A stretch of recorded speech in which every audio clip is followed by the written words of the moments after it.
Labvakar, mani sauc Pēteris un es esmu alkoholiķis. Esiet sveicināti Anīma Alko 12 soļu grupā.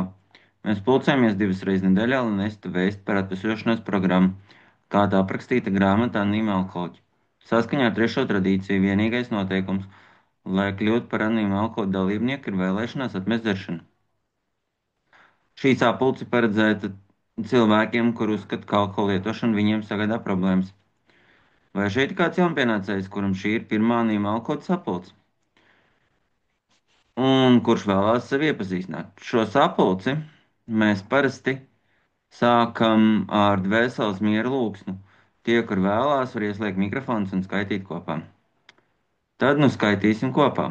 Dievs, dod man dvēseles mieru, pieņem to, ko es nespēju mainīt, drosmi mainīt to, ko spēju, un gudrību atšķirt vienu no otra. Ne mana, bet tava griba, lai notiek. Anīma Alkohoļa preambula. Anīma Alkohoļa ir vīriešu un sieviešu sadraudzība, kurā viņi dalās savā pieredzē, spēkā un cerībās, lai atrisinātu sev kopējo problēmu un palīdzētu citiem atvesaļoties no alkoholisma. Vienīgā prasība piedarībai ir vēlēšanās atmest dzeršanu. Anonīmās alkohoļos nav ne iestāšanās, ne dalības maksas.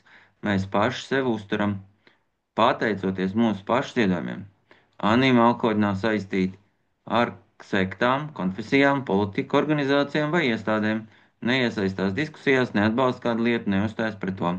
Mūsu galvenais mērķis ir palikt skaidrā un palīdzēt sasniegt skaidrību citiem alkoholiķiem. Šis ir fragments no bukleta jaunpienācējs jautā. Vai anonīmi alkoholiķi ir reliģiska organizācija? Nē, mēs neesam saistīti ar nekādu citu reliģisku organizāciju.